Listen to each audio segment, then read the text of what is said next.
SK कुकिंगमध्ये तुमचं स्वागत आहे। आज आपण गारगे बनवूया।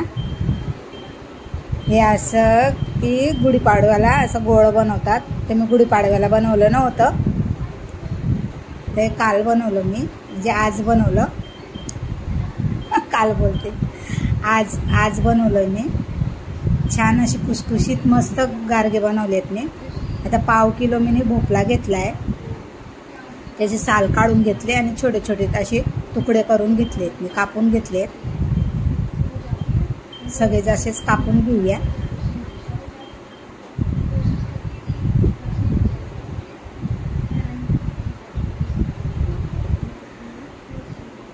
तुम्ही कमेंट पण नाही करत, कमेंट तर करा, तुम्हाला माझी रेसिपी आवडते की नाही कमेंट करा। तर गारगेला मी गारगेला बोलतो, भोपळ्याला मी छान असं धुवून आणि मग कापलंय। आता थोडंसं ठेंबर अर्धा चमचा भरून तेल टाकलंय मी, थोडंसं जिरं घालणार आहे।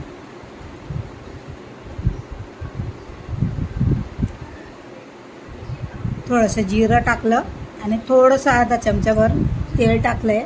त्याच्यात हे आपण भोपळे आहेत ना वाफून घेऊया।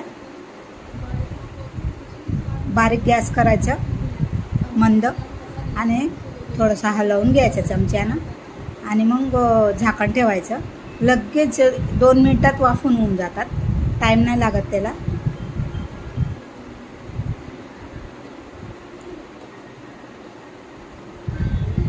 सगळं खालवर चांगलं तेलात परतून घेतले।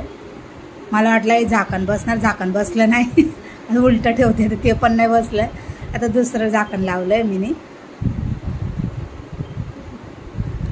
आता 2 मिनिटं याला वाफून घेऊया आपण। छान असं वाफून गेलंय आपलं। ते बटाटा चुरायचं येतं ना, त्याच्यानं मी कुटणीनं हे करून घेतले, करते आता चुरा करून घेतले। त्याला एकदम बारीक करून घ्यायचं आहे त्याला आपल्याला। आता मी गूळ टाकला, गोडच्या हिशोबानं टाका तुम्हाला किती गोड पाहिजे त्या हिशोबानं टाका।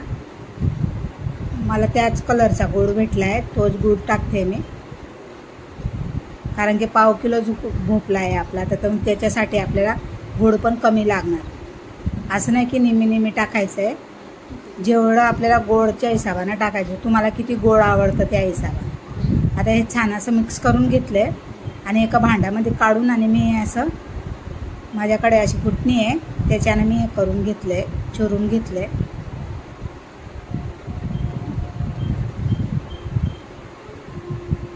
बटाटाचे आपण वडापावचे समोसाची ते करतो ना, पावभाजीची,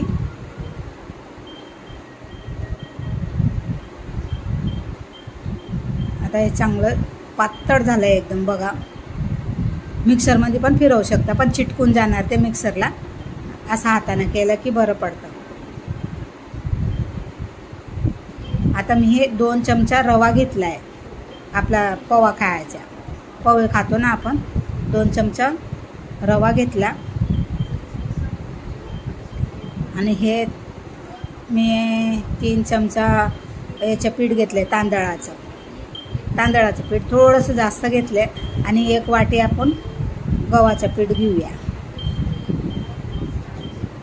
असं नाही की पीठ जास्त आणि आपलं भोपळाचं बेटर कमी, असं नाही। पीठचं म्हणजे त्याला लागलं तेवढंच पीठ घालायचं आहे आपल्याला। पीठ मळायचं आहे, याच्यात आपल्याला पाण्याचा वापर नाही करायचा आहे, त्याच्यातच पीठ मळून घ्यायचं आहे आपल्याला। आता मीठ घालूया चवीप्रमाणे।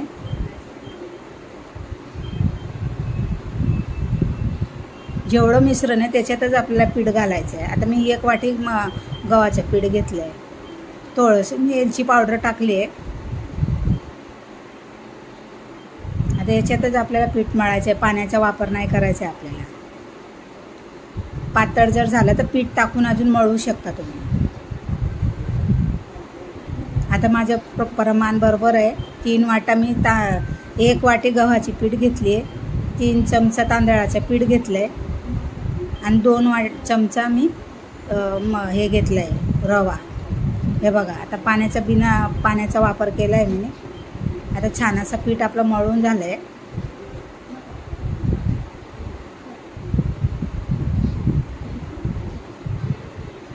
आपल्याला तेलाचा हात लावायचा नाही, असंच आपल्याला पीठ मळून घ्यायचं आहे. आता मी आहे ना लाटून घेते. तेल तापत ठेवलं आहे मी. तुम्ही असे एक एक गोळानं पण बनवू शकता, पण मी काय केलं, असं मोठा गोळा घेतला एक आणि मी वाटीनं कापून घेणार आहे. पीठ लावू शकता वरून, अजून नाही लावलं तरी चालेल, लावलं तरी चालेल. आता हे आपण लाटून घेऊया पोळीसारखं. जास्त पातळ नाही, जास्त जाड नाही, पुरी पुरली पाहिजे असं बनवूया आपण.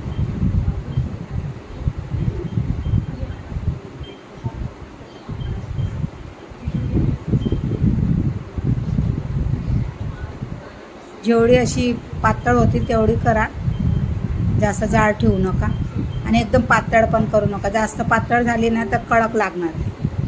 मीडियम ठेवायची पुरी लाटवायची. एक गोळा घेऊन पण लाटू शकता. त्याच्यानं कसं थोडंशी माझीवाली ना बारीक होऊन जाते, म्हणून मी याचे वाटीनं काढणार आहे. हे बघा, अशी माझ्याकडे काठवाली वाटी आहे. डाळ घेतो आपण, वरण भात घेतो त्याच्यासाठी.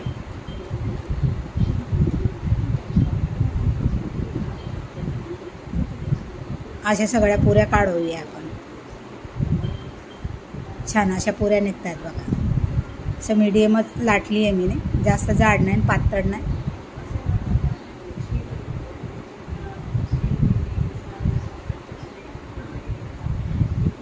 एकामध्ये 3 ते 4 पुऱ्या निघून जातात.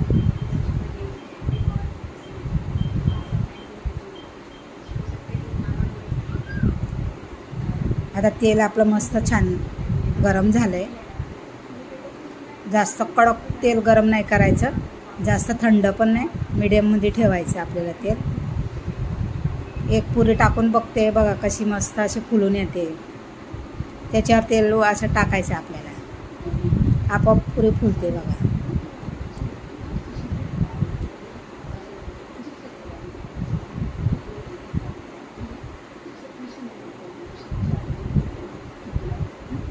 इकडे आपल्या महाराष्ट्रामध्ये गारगे बोलतात त्याला, गारगे.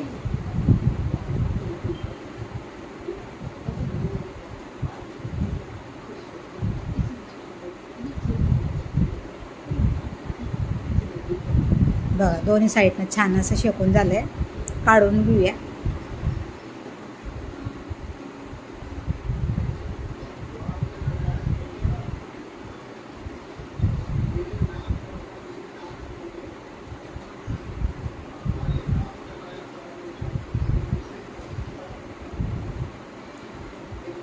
पुऱ्या बघा किती छान लाटून बनल्यात. थँक्यू.